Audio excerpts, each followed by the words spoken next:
The Brantford real estate market is acting very strange as we start 2025. This video has all the current data up to the end of March 2025, and so it's the most up-to-date, valid information for you to make a decision.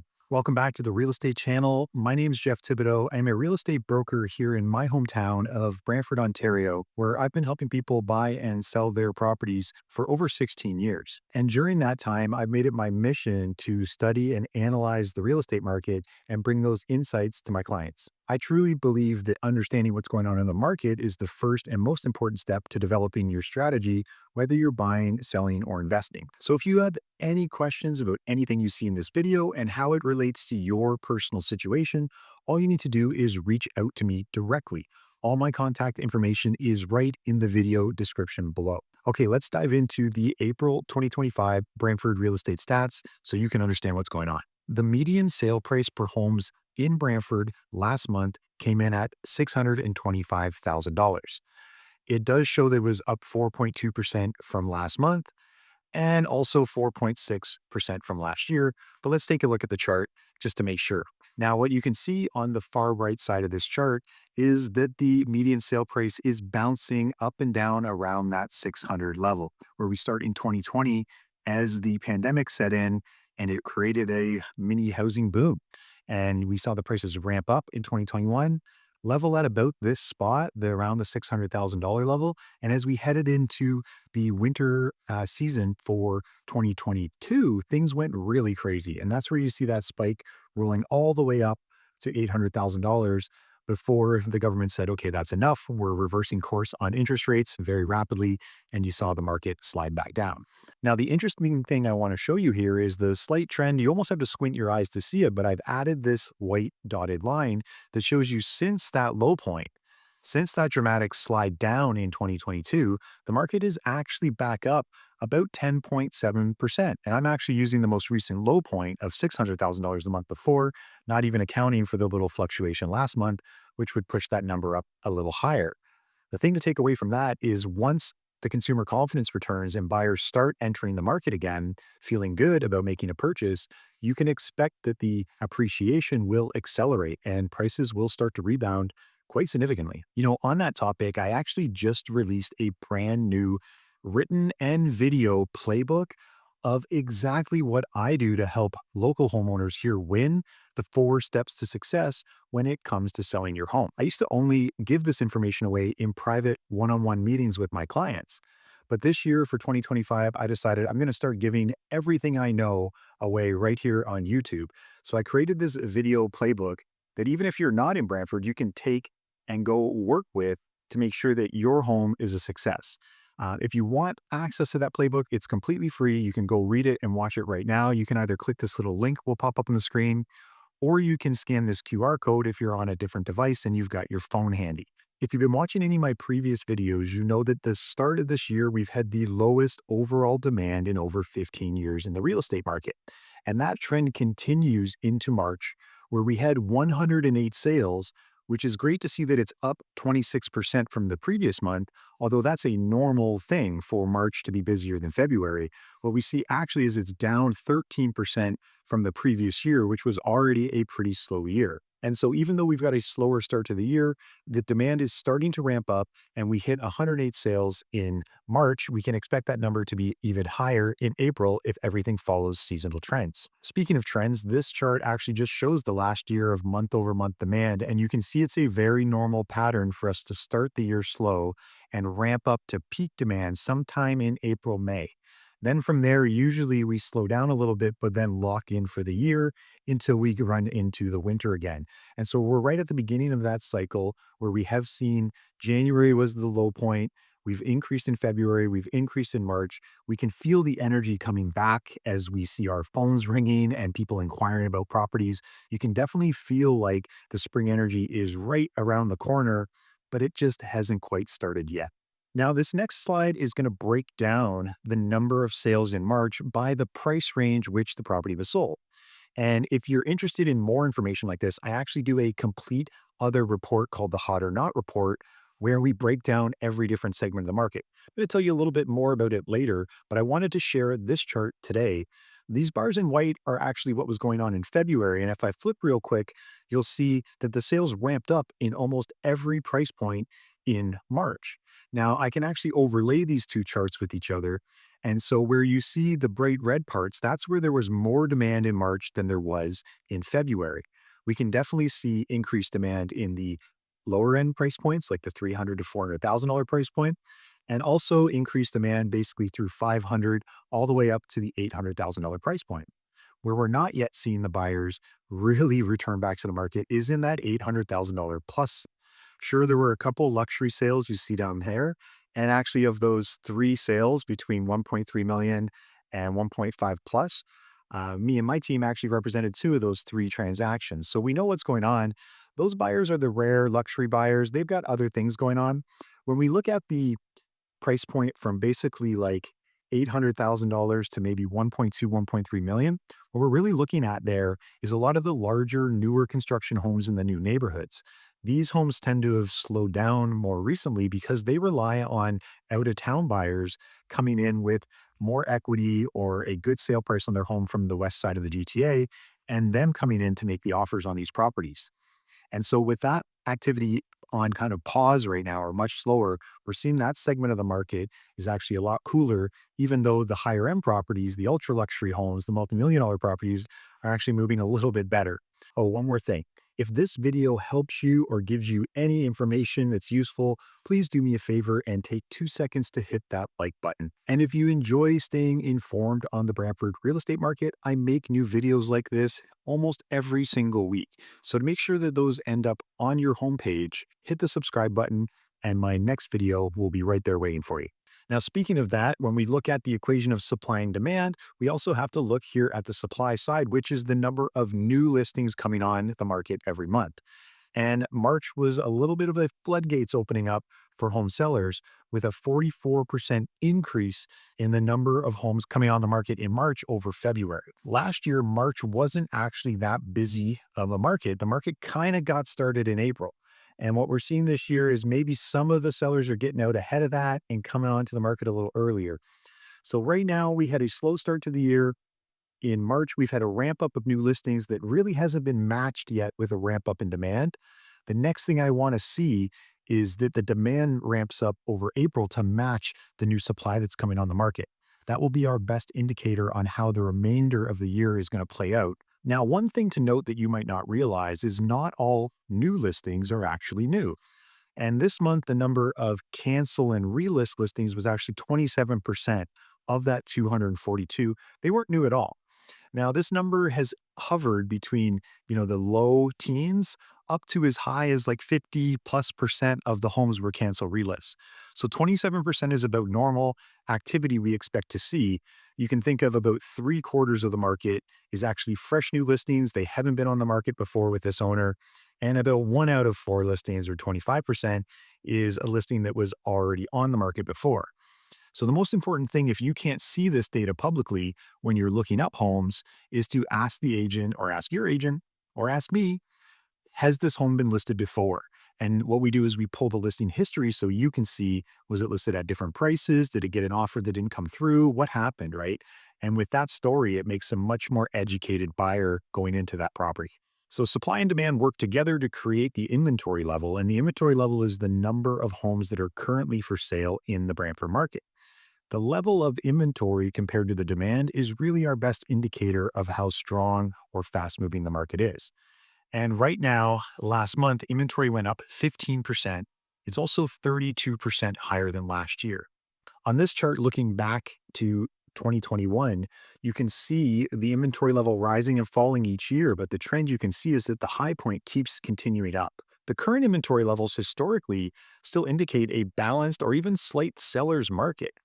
But we just need to tip the scales a little bit. If inventory grows by another 100, 200 homes on the market over the next couple months, we could easily slide into a slower buyer's market that may feel a lot different than it has for the last few months. We can also break the inventory down by price range, and actually on this chart, I've overlaid the demand. Now you can see the difference between the size of the gray bar and the size of the red bar. That gives you a very good indication of the difference between how many homes are for sale versus how many homes are selling in a 30-day period in each of those price ranges. And a couple things you can notice. Number one, definitely the demand, you can see it drop off between the 7 to 800,000 and up to the 8 to 900,000. That red bar really shrinks and then they're very small on the rest of the chart. A little earlier, I teased the hot or not report. Well, I want to talk to you a bit about it right now before we move on. All the information in this video is looking at the Brantford residential real estate market as a whole. But the truth for you is your market, the market you're either buying or selling in, is really what's important to you. And there are all kinds of different micro markets happening in Brantford at the same time. That's why this year I've started producing a second report every month called the Hot or Not Report, which is a mathematical breakdown of all the different home styles, price points, neighborhoods, and ages of buildings that allow us to look deep inside the different market segments and let you know which ones feel like very strong sellers markets and which ones are extremely slow buyers markets. With this information, you know exactly how to play your cards and negotiate in the real estate market. The latest report is out. I'll be making a new video in a couple weeks, but if you want to read the report, you can just head over to my website, jeffthibodeau.me, or scan this QR code and it'll take you right there. So the next few market indicators we want to go over really now tell us, how does the market feel? It's great to know that the price and the supply and demand, and that's all great. But now the next three things we're going to talk about really relate to what was it like to buy and sell a home in the last 30 days. The first thing we look at is this indicator called the month's supply. And the easiest way to think about this is the multiple of how many homes have sold versus how many homes are for sale. So when we look at a number of 3.3, that means that there's 3.3 homes for sale for every one home that sells. And so you can think there's probably 2.3 homes that don't sell every month and have to wait and try again next month. So the higher that this number rises, the more of a buyer's market we feel, and the lower the number is, the more fast-paced bidding wars and price escalation you feel. Last month, this number was 2.7. It's risen to 3.3, which means the market is slowing down a little bit. And that's because the inventory has increased and the buyer demand hasn't matched it yet. This could easily tick back in the other direction if we all of a sudden have a rush of demand come into the market over April. And when we look at the chart that tracks this data, you can see that since the heated market of 2021, the month supply has been rising every single year. It peaked around the level of 2 in 2022, then the level of 3 in 2023, and then the level of 4 in 2024. And now where it ends up in 2025 is very important, because sitting around a peak of 4 is about a balanced market. If we rise much higher, it really pumps the brakes on the overall market and gives the buyers the advantage, which could mean tougher times for sellers trying to get premium prices for their homes. Now, again, it is important to break this down, which is what we do in the hot or not report. But on this slide, I've broken it down by 4 different price ranges to just show you the month supply is acting differently. The red and blue lines cover homes priced between $600,000 all the way up to $800,000. And you can see they're the lowest number, meaning they're the hottest, fastest moving market. The gray line representing homes between 800 and 900,000, you can see how last year it really separated itself. It got a lot slower during the year. And then something happened as we went into the winter. A bunch of homes got sold and others came off the market, and it turned the math around. And now it's actually running a lot closer, albeit a little bit slower than the other two price ranges. In the month of March, the median time to sell a home was only 21 days. So this is very interesting because 21 days is fast as far as the time to sell a home goes. That means 21 days separate the day you put the for sale sign in to having a completely firm deal, including all conditions and everything done. And that's median, meaning the middle. There's just as many people that sold over 21 days as under 21 days. So things are moving very fast. Well, what does this tell us? Well, it tells us that the new, fresh on the market listings are the ones that are getting a lot of attention. Let me show you that in a chart. These red dots all represent homes that sold last month. And up the vertical axis is how long they were on the market, and across the bottom shows us the price point at which they sold. And you can see here, I've drawn this white line at 30 days on market. It represents 62% of the homes were all sold in under 30 days, and then 38% in over. So everything else. And you can see there's the rare home that sells in like 250 days, 180 days. But just look at how many red clustered dots are down at the bottom of this chart. So as a seller, you got to be thinking, I really want to get this job done right the first time. The best opportunity to sell my home is in the first 30 days. But as a buyer, you also have to be thinking, wow, the fresh new listings are going to get a lot of attention. I'm going to have to jump in there quickly and make a decision, maybe even be ready to compete. Or I can wait. I can wait till nobody else is really interested in the home and see if I can pick up a deal with something that's been 60, 90, 180 days on market. The other statistic that tells us how the market feels is the list to sale price ratio. Quite simply, this is the percentage of asking price that the average buyer got in the last month. And last month it came in at 98.5, meaning the average deal got a 1.5% discount off the asking price. Not a huge discount, right? But it's important to remember that during the hot market, this was actually over 100%. The average home was selling in a bidding war. Last month it came in at 98.8. Last year it was 99.3. All those numbers are very close to each other statistically. What I can show you here is that 34%, over a third of all the homes that sold in March did get full price or higher. And that typically happens when more than one buyer is interested in the home. You can see all those red dots, a lot of different strategies, but some people getting as high as 10, 15, even 18% over asking. That's a significant offer. The biggest part of the price band is between 99% and 95%. So up to a 5% discount. But you can see even in that band, most of the dots are clustered around just under the 100%. What I really want you to notice here is the bottom band, this more than a 5% discount. Because I think sometimes when people hear, oh, the market's slow, demand is down, there's more inventory than ever, they think that they're out there just making crazy lowball offers and people are just desperately selling their homes. But the data doesn't show that. The data shows that only 11% of the homes sold for more than a 5% discount off the asking price. That's not very many.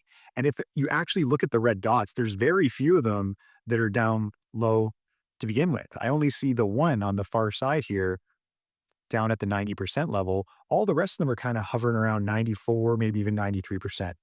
So if you're a buyer, you don't want to go into the market thinking, oh, I'm going to get like 10, 15, 20% off. I'm going to lowball these guys and they're going to have to desperately sell my house. That's not really what's happening.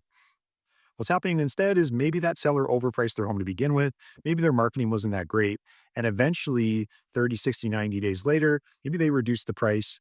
Maybe they change real estate brokerages and they get a new strategy. But that time now they get the correct market price on it and then it sells.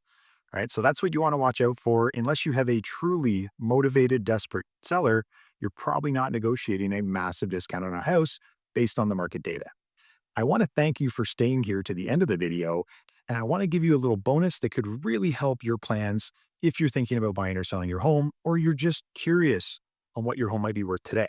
So all you need to do is send me a quick email or text with your home address, and I'll create for you a completely custom research package, just like this one you see on the screen, where we will include all the data for your neighborhood very specifically. Also, on top of that, I'm going to include a link where you can see every home in your neighborhood that's sold in the last 6 months, including the sale price, the pictures, and everything.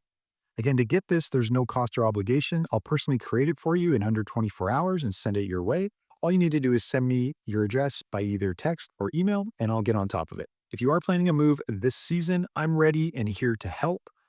Just reach out to me directly and we can start with a private conversation about your goals and needs, and we can get you on the way to success. Hope you have a great day, and we will see you on the next video.